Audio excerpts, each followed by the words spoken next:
네, 그리고 포트폴리오에서 자주 드리는 조언 중에 하나는 를 만들어 보시라는 건데요.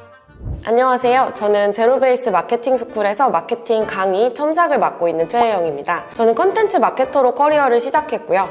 NHN 일본 계열사에서 웹툰 서비스 마케터로 3년, 배달의 민족에서 프로모션 그리고 페이 도메인 마케팅 2년, 라인프렌즈에서 신사업 마케팅 1년, IT 유니콘 기업에서 이제 1년 반 넘게 B2B 마케팅을 했고요. 지금은 6번째 회사 뷰티 B2C 그로스 마케팅을 하고 있습니다.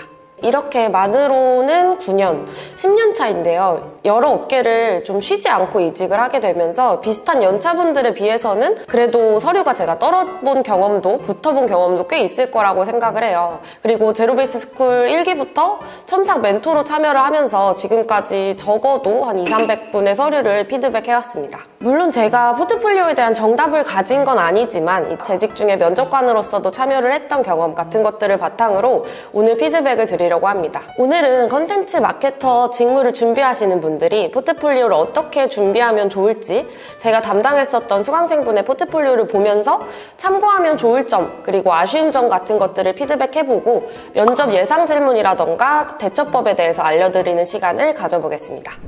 네, 이제 포트폴리오를 보겠습니다. 포트폴리오 확인을 하기 전에 저희 구성 요소를 먼저 짚고 가면 보통의 포트폴리오는 표지, 그리고 이력, 목차 장표, 이제 그리고 본문이 나오고 마지막 끝나는 완료 장표, 이런 식으로 구성이 되는데요.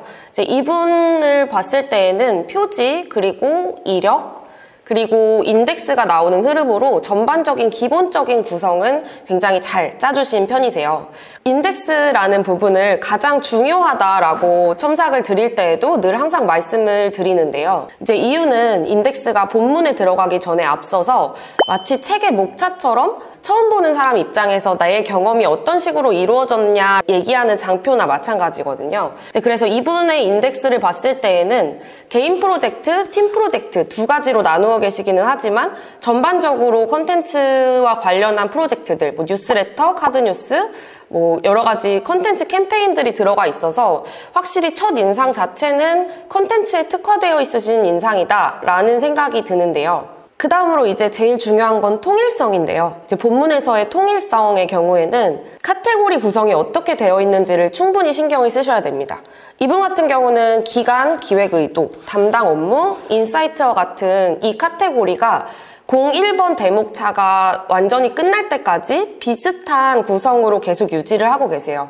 내 프로젝트가 충분히 이해가 될 것인가, 혼란스럽지 않고 충분히 정리된 요약을 제공하고 있는가, 이 부분을 계속 생각하시면 좋을 것 같아요. 다만 아쉬운 점은 이렇게 쭉 내려봤을 때 01번이 끝나고 02번으로 넘어가는 이 10번째 장의 흐름이 표지가 없다 보니 생각보다 갑자기 바뀌는 느낌이 들어요. 예를 들어 이제 개인 프로젝트 01번이 끝나고 표지를 한 번씩 구성을 해주시면 다른 목차가 시작된다라는 느낌으로 쉼표를 찍어주는데 굉장히 도움이 많이 되실 수 있거든요. 이분은 이제 20페이지가 채 되지 않으시는 포트폴리오다 보니까 그렇게까지 표지라는 요소가 필수적이지는 않지만 이제 만약에 30페이지가 넘어가거나 텍스트 비중이 너무 많은 포트폴리오의 경우에는 상대적으로 피로도가 올라갈 수 있기 때문에 그런 표지라는 요소를 적절히 잘 활용하시면 너무 좋을 것 같아요. 이분 같은 경우는 개인 프로젝트 구성에서 01번 목차가 다 끝날 때까지 동일한 카테고리로 통일성 있게 내용을 요약해서 정리를 해주고 계셔서 이게 프로젝트가 어떻게 이루어졌는지 명확하게 알 수 있다는 지점에서는 가독성이 굉장히 좋은 서류인 것 같습니다. 인사이트라는 영역을 볼게요. 인사이트라는 부분은 결국 본인의 결과이자 성과이자 이 프로젝트를 하면서 어떤 교훈을 얻으셨는지, 본인이 어떤 프로젝트를 하셨든지 간에 이 본인만의 성장이나 배웠던 교훈과 같은 인사이트라는 영역이 있을 수밖에 없거든요. 그런데 이제 많이 듣는 고민 중에 하나가 저는 그냥 콘텐츠를 만든 것 뿐이라 정량적인 성과를 뽑아내기가 어려워요 라는 얘기들을 많이 해주세요. 근데 이제 이 컨텐츠를 기획하고 내가 만들면서 배운 점이 무엇인지 혹은 어떻게 성장할 수 있었는지와 같은 것들이 있다면 그런 거라도 정성적으로 작성을 해주시면 굉장히 가치 있게 보여질 수 있습니다. 페이스북 광고 기획 및 제작이라는 프로젝트를 예로 들어보면 페이스북 페이스북 광고를 제작할 때에는 메인 카피와 CTA 문구에 겹치는 워딩이 발생하지 않도록 주의해야 한다라는 교훈을 얻으셨고요. CTA 문구와 관련돼서 본인이 느끼셨던 경험 같은 것들의 교훈을 인사이트 영역에도 넣어주셨어요. 그래서 이런 부분들이 각각의 컨텐츠 특성에 맞춰서 기획을 어떻게 했느냐와 잘 어우러져 있다면 이분이 각각의 컨텐츠 특성에 맞는 이해를 하고 계시는구나 라는 인상을 충분히 줄 수 있고요. 그리고 복잡한 프로젝트를 진행하실 때 기획 의도를 어디까지 작성해야 될지 고민이 되실 때에는 브랜드와 관련한 디테일한 설명까지 너무 하나하나 적으실 필요는 없어요. 지금 이 장표를 봤을 때 서류 담당자가 궁금해하는 건 이 짤방을 왜 썼는지, 지금 이 카피를 어떤 기획 의도로서 고민하시면서 작성하셨는지가 궁금한 것입니다. 그래서 기획 의도를 포트폴리오에 넣으실 때는 내가 어떤 포인트를 고민했는지와 관련한 부분을 강조해서 넣으시면 됩니다. 면접에서의 질문은 이런 기획 의도에 대한 자세한 설명으로 자연스럽게 이어지기 마련인데요. 결국 본인이 어떤 관점에서 기획했는지 정도만 간단히 넣어주시면 면접에서는 이 기획 의도를 풀어서 설명할 준비를 하시면 좋아요. 요즘 유행하는 짤방을 넣었다라고 한다면 면접에서는 어떤 타겟에게 어떠한 목적으로 어떤 의도로서 이 이미지를 넣었는지를 물어볼 거고요. 결국에는 내가 포트폴리오에 대해서 잘 알고 있다면 그 프로젝트를 충분히 잘 설명하시는 것만으로도 내가 컨텐츠를 왜 이렇게 구성하고 기획했는지라는 걸 잘 보여주실 수 있을 것 같습니다. 결국 포트폴리오에서는 내가 how, 이 어떻게라는 기획 의도에 가깝게 설명할수록 그 프로젝트나 컨텐츠에 대해서 내가 어떻게 생각하고 내가 생각한 바를 어떻게 컨텐츠로 풀어냈는지에 대한 질문이 나올 수밖에 없어요. 10페이지로 예를 들면 인사이트에서 적어주신 직관적일수록 효과적이라는 카피라이팅. 그럼 이제 면접에서는 어떤 카피라이팅이 직관적이라고 생각하셔서 이 컨텐츠의 직관적인 카피라이팅 요소를 반영을 하셨느냐라는 구체적인 질문이 나오겠죠. 이제 이런 식으로 각각의 프로젝트에 대한 나의 이해도만 충분히 정리되어 있다면 내가 왜 이렇게 요소를 배치하고 타겟은 무엇이었고 어떤 목적으로 이들에게 컨텐츠를 기획하고자 했는지 같은 것들에 대한 충분한 이해도가 수반될 수 있을 것 같아요.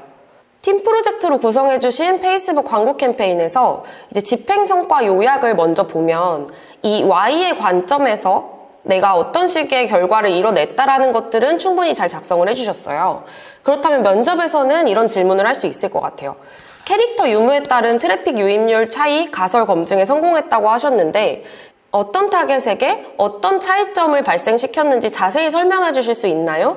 라든지 디테일한 컨텐츠 요소에 맞춰서 질문이 여러 개가 나올 것 같아요. 그렇게 된다면 이 팀 프로젝트 전반에서 캐릭터 활용 소재와 캐릭터 미활용 소재가 어떠한 요소적인 차이점을 가지고 있고 어떤 각각의 다른 타겟에게 다른 반응을 만들어냈는지와 같은 디테일한 컨텐츠와 관련한 포인트를 준비하시면 좋을 것 같습니다. Y나 how의 관점에서 본인의 생각을 준비해둔 포괄적인 요소들로 이루어져 있다면 면접에서 질문이나 답변으로 나올 것들은 그 컨텐츠와 관련한 것들, 그 프로젝트와 관련한 디테일한 요소들을 구두로 답변하시면 된다. 이렇게 이해해 주시면 좋을 것 같습니다. 그리고 이분을 보시면 굉장히 다양한 컨텐츠 형식을 기획을 하셨어요. 이렇게 여러 가지의 컨텐츠 기획을 하신 경우에는 결국 각각의 컨텐츠가 가진 차이점을 명확히 잘 알고 있느냐, 이 부분이 중요한 포인트가 될 수 있을 것 같아요. 예를 들어 프로모션 페이지를 기획할 때 고려하신 점, 혹은 뉴스레터를 기획할 때 필요한 요소 같은 것들은 전부 각각 다르니까요. 이렇게 각각 다른 포맷의 프로젝트를 어필하실 때에는 각 컨텐츠 포맷을 이해하고 이제 그에 맞게 다르게 접근할 줄 아는 사람이다. 이 부분을 담당자분께 어필하시는 것도 좋은 전략이 될 수 있을 것 같습니다. 네, 그리고 포트폴리오에서 자주 드리는 조언 중에 하나는 본인만의 포트폴리오를 만들어 보시라는 건데요. 이분은 마지막 장표에서 바코드를 본인의 연락처로 연결하는 요소라든지 책갈피 같은 요소를 활용해서 책을 읽는 듯한 스토리텔링을 시도하셨어요. 이분의 첫 장표를 보면 본인은 스토리텔링에 강하다라는 이야기를 하시면서 첫 번째 장표에서도 책과 관련한 디자인 요소를 활용해 주셔서 마지막 장표가 끝나면서 마치 책을 읽는 듯한 인상을 받을 수 있었다는 게 굉장히 차별화된 디자인 요소라는 생각이 들었고요. 그래서 이런 아이디어나 창의적인 포인트 같은 것들을 차용해 주시면서 컨텐츠 기획력, 그리고 남들과는 다른 포트폴리오라는 인상을 줄 수 있는 차별화 요소를 만들어 보시면 너무 좋을 것 같습니다. 제 생각에는 이 포트폴리오는 5점 만점에 3.5점 정도의 포트폴리오라고 볼 수 있을 것 같아요. 콘텐츠 구성 기획 역량을 강조해서 보는 회사에서는 다양한 콘텐츠별 기획을 충분히 잘 정리해 주셨다는 점에서 4점을 줄 수도 있는 좋은 포트폴리오라고도 보여지고요. 특히 말씀드린 것처럼 이제 첫 페이지에서의 스토리텔링, 마지막까지 책을 나타내는 디자인 요소와 같은 기승전결을 충분히 가져가는 크리에이티브 요소가 굉장히 창의적으로 잘 표현을 해주신 것 같아요. 제가 0.5점을 깎은 이유는 너무 한 개의 프로젝트에서의 경험만 들어가 있는 거, 이걸 100% 추천하는 편은 아니기 때문인데요. 지금 포트폴리오는 컨텐츠 마케팅 스쿨이라는 커리큘럼 경험 한 가지로 작성이 되어 있는데 이제 이외에 본인의 또 다른 열정, 반드시 대외 활동이나 거창한 경험까지는 아니더라도 스스로 개인 프로젝트를 해봤다거나 개인 SNS, 스터디 같은 것들의 꾸준함이 추가가 되어서 본인의 여러 가지 면을 보여주시는 것도 충분한 본인의 강점을 살려주시는 데에 도움이 될 수 있다고 생각을 하기 때문입니다. 이렇게 오늘 포트폴리오 피드백, 예상 질문, 대처법에 대해서 이야기 드려봤습니다. 제가 또 팁을 하나 드리자면 동일 직무 합격자들의 포트폴리오를 참고하셔서 본인의 포트폴리오에 적합하게 반영하는 것, 이게 포트폴리오의 완성도를 높이는 방법 중 하나라고 할 수 있을 것 같아요. 그런데 합격 포트폴리오 구하시기 어려우시잖아요. 그래서 제로베이스에서 여러분에게 도움이 되고자 카카오, 대학내일, 달바, 지그재그 같은 대기업, 중견기업, 유니콘 기업까지 컨텐츠 마케터로 합격한 포트폴리오를 아래 링크에서 제공하고 있다고 해요. 참고하시면 좋을 것 같습니다. 그럼 오늘 내용을 한번 정리해 볼게요. 첫 번째, 포트폴리오 구성에서는 목차와 통일성 두 가지를 생각하시면 좋을 것 같습니다. 포트폴리오의 첫인상을 결정짓는 건 목차이기 때문에 목차에서는 내 경험이 잘 드러나도록 구성하셔야 되고 표지 같은 걸 활용해서 보는 사람이 지치지 않도록 쉽게 이해할 수 있도록 만들어주세요. 그리고 통일된 형식으로 내용을 정리하시면 서류를 처음 보는 사람도 헷갈리지 않고 내용을 잘 따라갈 수 있습니다. 두 번째는 포트폴리오 요소에서 성과와 인사이트, 이 두 가지를 가장 중요하게 생각하시는 건데요. 포트폴리오의 핵심 요소 중 하나는 성과와 인사이트를 명확하게 드러내시는 거예요. 성과를 꼭 수치로만 보여주실 필요는 없고 내가 얻은 교훈이나 배운 점들도 충분히 의미 있는 성과가 될 수 있습니다. 내가 어떤 역량을 성장했는지, 어떤 평가를 들었는지, 어떤 수치적인 변화를 이뤄냈는지, 성과, 결과, 인사이트, 이게 가장 중요한 영역입니다. 기획 의도는 간략하게 핵심만 작성해 두는 게 중요합니다. 특정 회사의 기획안인 것처럼 그 컨텐츠나 프로젝트에 대해서 너무 자세하게 설명하시려고 하시지 않아도 괜찮습니다. 세 번째, 나만의 창의적인 아이디어와 스토리텔링 요소도 담아보세요. 이런 차별화된 포인트들이 내가 강점을 가질 수 있는 부분들을 더 어필하실 수 있는 무기가 됩니다. 네 번째, 면접 대비는 내 프로젝트와 결과물에 대해 내가 제일 잘 알고 있어야 합니다.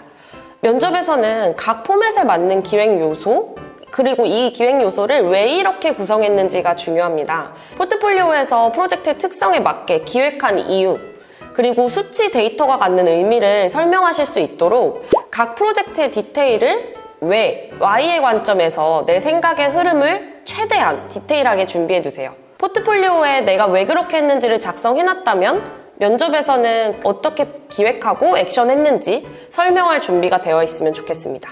네, 이 정도로 정리해 볼 수 있을 것 같고요. 위 내용과 아까 언급했던 합격생의 포트폴리오 참고하셔서 여러분의 포트폴리오를 잘 다듬어 보시면 합격률이 충분히 올라가실 수 있을 것 같아요. 혹시 포트폴리오를 혼자 만들기 너무 어렵다는 생각이 아직도 드시나요? 프로젝트화 할 만한 것들이 없어서 포트폴리오를 만들고 싶은데 뭐부터 시작해야 할지 감이 안 오시나요? 제가 1:1 첨삭을 무제한으로 도와드릴게요. 여러분의 포트폴리오를 빵빵하게 만들어줄 프로젝트들과 실무 교육까지 완벽하게 준비되어 있는 제로베이스 마케팅 취업 스쿨을 찾아주세요. 오늘 영상 유익하셨길 바라고요. 포트폴리오 잘 준비하셔서 원하시는 기업 꼭 합격하셨으면 좋겠습니다. 응원하겠습니다. 감사합니다.